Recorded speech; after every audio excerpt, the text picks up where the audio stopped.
Hello everybody, my name is Wiktoria Morawska and I am associated with the Institute of Sociology and the Willy Brandt Center at the University of Wrocław in Poland.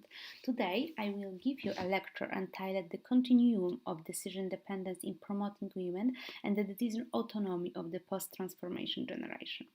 In my speech, I will tell you about my preliminary observation on the situation of contemporary women, which I will use in my empirical research that begins soon. Okay, let's move on the next slide. Okay. The first topic I want to talk about is the context of contemporary women's lives. But let's start from the beginning. In the contemporary social reality, the transformation of the situation of women and family tradition is clearly visible. In the media discourse, as well as in the pop culture, the issue of inequality and the so-called gender gap.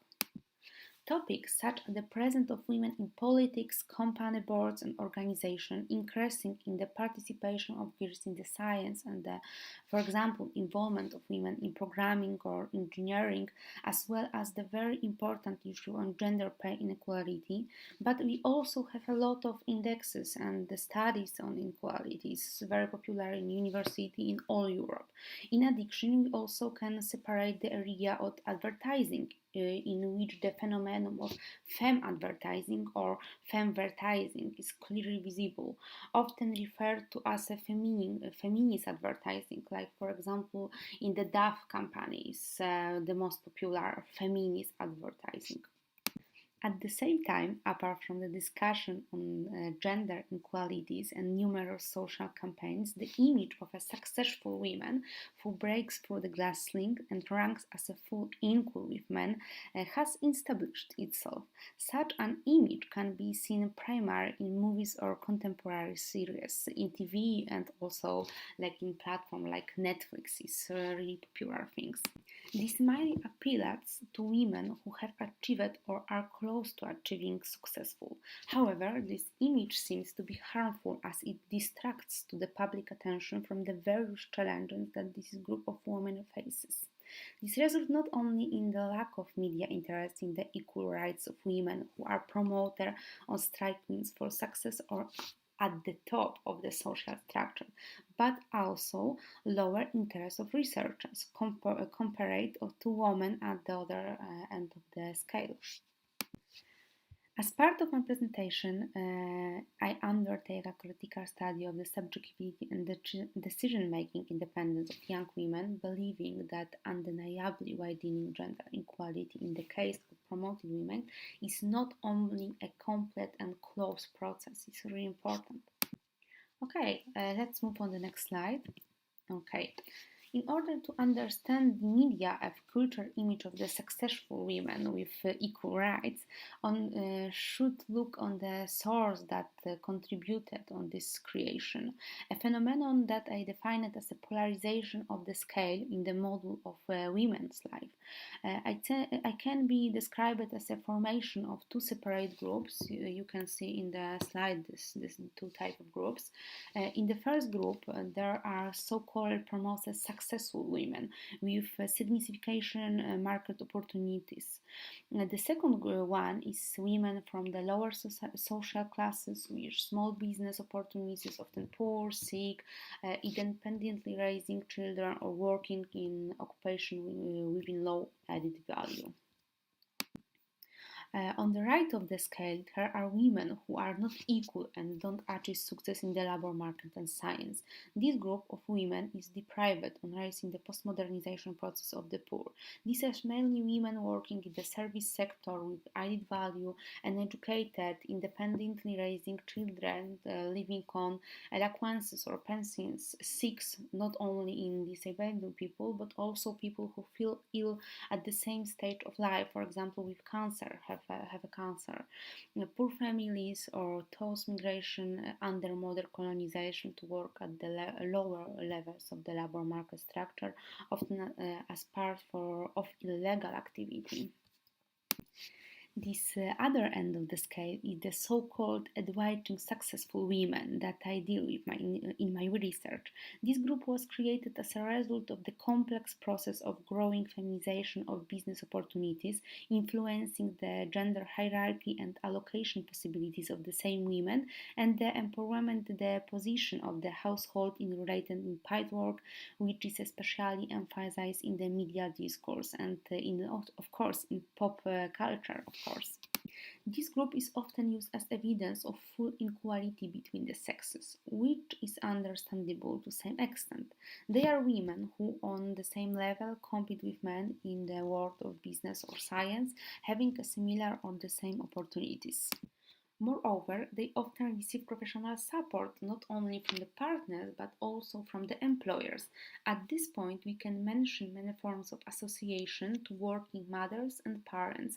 Among them, two the most popular and for example, are Fundir for kindergartens, or of course the childcare at the workplace is the most popular form of this type of support. Moreover, the inequality of even the privileged and advising group of women is a process. In culture of science, it was only recently, despite to the conditions created in the some sector of business or in education, women began to be perceived on the subject and the actual acting social actors. Moreover, even privileged women face the challenges of the inequality process, which may include sacrifice. An example can be women engaged in professional work whose career path determines a lower presence in the life of the family. To sum up, on one side of the scale, inequalities are emphasized, while on the other, among promoted as privileged women. We observe a phenomenon that I refer to as invisible inequalities towards women. Inequalities are hidden, and one symptom of which can be a continuum of decision dependency. Okay, let's move on the next slide. We already know to the context of modern women's life. I will now turn to the what research categories I have created in my own work. This is the test their position and situation toward reducing in the inequality in general.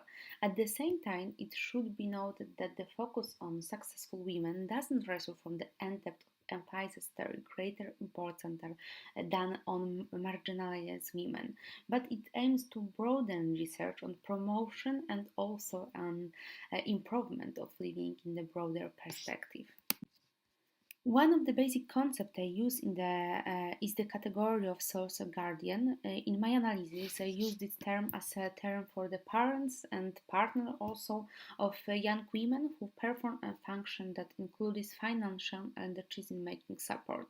In this research, it's concerned mainly support in the area of decision-making, the function of an advisor or a decision-maker also.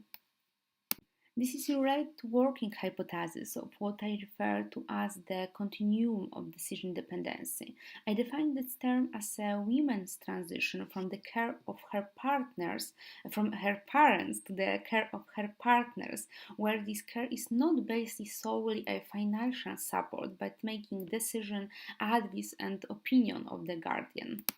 Therefore, it can be concluded that this topic concerns the scope of the actual independence of women, but most of all, the systemic disappearance of many scenes of the subordination of the part of society. At this point, it should be noted that continuum of decision dependence doesn't mean that a woman living in the must be in the so-called toxic relationship. A partner of parents enforce decision dependence or represent a model of views in the patriarchal discourse that a woman must have a dependent character type.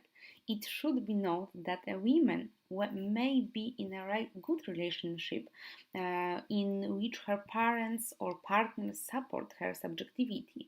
What's more, she herself may think that she has the right to decide about her life, but yet there are certain barriers that lead to the lack of full independence in the area of decision making. It's the clue, the point of this problem of the continuum.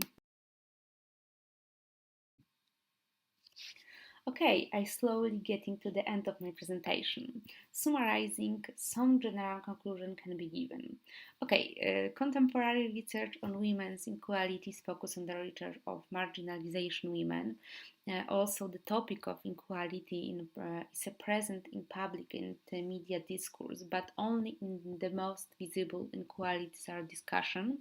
The emancipation of women as a process and new inequalities against women are constantly arising, and also successful women experience about all hidden inequalities age within a continuum of decision dependency, which is the main topic of my speech of my presentation.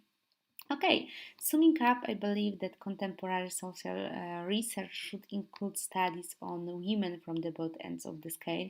Of course, topic of marginalization women is also important. It's the most popular and the most important topic in the this discipline of women in social science, in sociology, in psychology, and a lot of different disciplines. But I think that we have the both ends of the scale. So a situation of successful women is also important, as is not only the close process. So I think it's important and also actually topic in the social research. Okay, thank you so much. I hope you found my presentation interesting. Thank you very much for your attention. And in the end of my presentation, there is also a bibliography. So I will show it for a moment. And thank you so much. Thank you so much for your attention.